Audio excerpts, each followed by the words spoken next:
Hi, parents. Mrs. Almeida here. I just wanted to, before I begin, to just say hi, and I hope that everybody is healthy and safe. I wanted to say that Senora Sage and I really know how hard you're working at home and how difficult it might be, and it is this whole situation.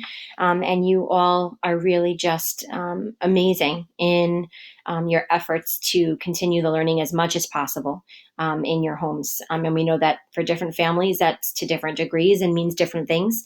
And so we are just very appreciative and grateful at this time that we have the opportunity to work alongside you during this time. As you have been, please continue to communicate with us, give us feedback, so that we can continue to carry this distance learning out in the most effective way possible. So, with that being said, the reason that I wanted to record a message, particularly to English dominant families, and I ask that you watch this on your own without the kids watching, is because we've gotten some feedback from parents just sort of expressing concerns about some of their kids being resistant to the Spanish days, not wanting to fully participate or listen to all of the lessons or the videos, or even that the Spanish days are difficult for their children. And these are all absolutely valid points, and we appreciate the feedback. So I just wanted to, I guess, give you a few thoughts on my end as a teacher, clearly, but also as a mom of a 5-year-old as well, who at times can also be resistant to the Spanish. So I just wanted to give you some of my thoughts to kind of help you through this and to help ground your thinking so that you don't feel frustrated or nervous, or even a lot of pressure to do this a certain way. So I guess the first thing I wanted to talk about or say is that the Spanish at this point, particularly with distance learning, for our English dominant families, what we're really looking for is that the kids have a continual stream of exposure to the language.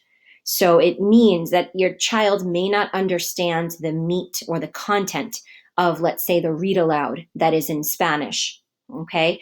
But they are still hearing grammatically correct, properly spoken stream of Spanish that's going into your kid's ear. And eventually, as they continue on their language journey, experiences like that, experiences of having read alouds with pictures in front of them, eventually it will click.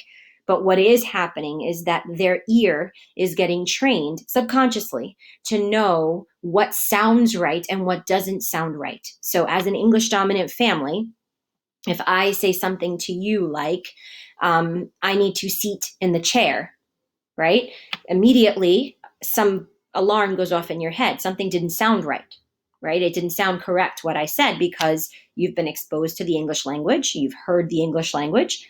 You use the English language. And you know that I want to seat doesn't sound right. You know it's sit. It's the same principle. So your kids eventually in Spanish will be able to hear when something in Spanish doesn't sound right to them. They may not be able to explain it or even orally express it or use it, but they'll know when it's right and when it's wrong. Okay, that's the receptive part. That's where they're still at right now. We're not expecting them to produce in Spanish. We're expecting them to be able to listen, first and foremost, just listen, okay, and sort of be, for some of them, they may be, when it comes to oral production, passively engaged. We just want them to listen. Now, every child will take that, depending on where they are, will take that to a different level. So some kids might just listen, and some kids may listen and repeat. Some kids may go as far as listening, repeating, and even using a few words that they heard mixed in with English. Every child is on a different journey. Just like when your kids were little, not every child talks at the same time. Not every child walks at the same time. They're all at different levels. Eventually, they will get there. So remember that in the classroom, your kids have each other. There is a social component to learning a language, okay, that we can't forget that they don't have right now. However, there is a piece to this that can be beneficial. So some kids who are particularly shy, who may be afraid to take risks in the classroom, may feel safer taking risks, attempting to pronounce words at home where they're secure, where it's just you. And so really think about, at this point, think about where your child is. Think about your child's personality. Think about your child's tendencies in whole group settings. Think about the feedback we've given you thus far about your child in the classroom, and set your expectations accordingly. We are going to continue posting assignments and read alouds and exposing your child to rich language. We don't want to just post simple books all of the time because we want the kids to always just access every single word we say. There is a piece, an important piece to this, of them hearing higher level, beautiful Spanish, because eventually that is going to help train their ear so that they will know what sounds right and what doesn't sound right. So even though we're providing these videos and these lessons, not just in Spanish, in English too, we're putting the information there, we're putting the lessons there, but it does not mean that your child will necessarily master or feel 100% comfortable or even have the stamina for everything we're putting there.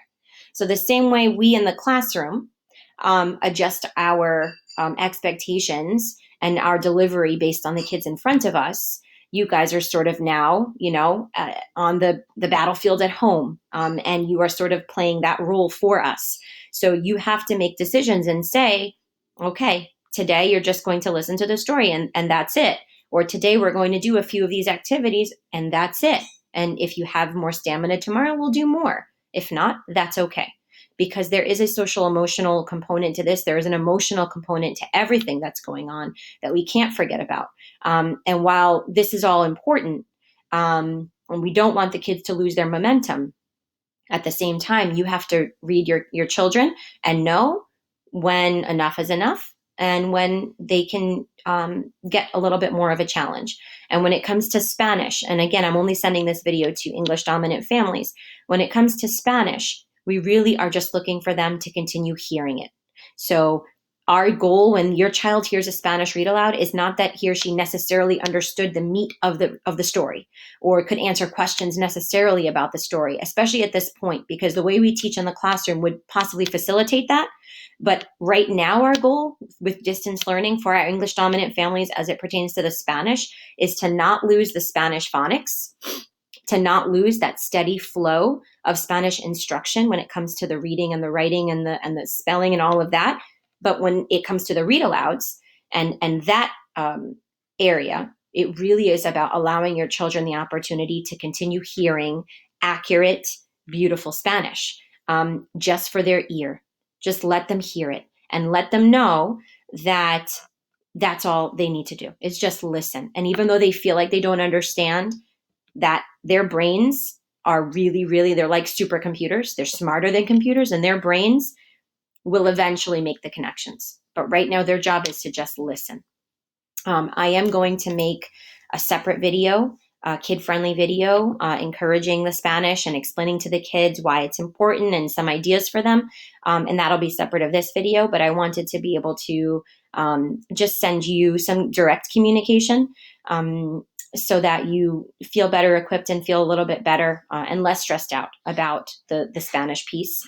Because again, as a parent, I understand how hard it can be. But remember too, that even in the midst of everything going on, our goals are not any different. We want to raise bilingual, biliterate, multicultural kids. And so we can't stop now. We are going to continue doing our best. And if one day it means they do one part of Spanish and another day they do two parts of Spanish, we slowly build. And we adjust our expectations based on the day. Because as parents, we also are juggling a lot. And so just remember, there are lots of things at play here. Our goal is still the same. We want our children to not forget the Spanish. It's very, very important. But every child is different. And I just want you to understand what the overall goal is. And the goal really is to just have an exposure to Spanish. So I hope that makes you feel a little bit better. And I also hope that after this video, you may have other questions, specific questions or concerns, or maybe you need suggestions And I encourage you, please, you have my phone number. You can text me, you can email me, send me a message through Remind. Whatever you need to do, you can post messages right to this assignment in Google Classroom. This will only appear for English dominant families, since this is only really applies to you. So again, and then I'm happy to address needs one-on-one with you if they're specific, but if I see a common theme, I may create another video in response to what the feedback that I'm hearing from you. So I appreciate you taking the time to watch this, and please keep lines of communication open. I respect and care about all of you, and I hope that that what we're doing is helpful to you and supportive. But again, it is something that we have to continue tweaking. So I wish you all a good night. And thank you again for all of your support and collaboration. Okay. All right. Bye, guys.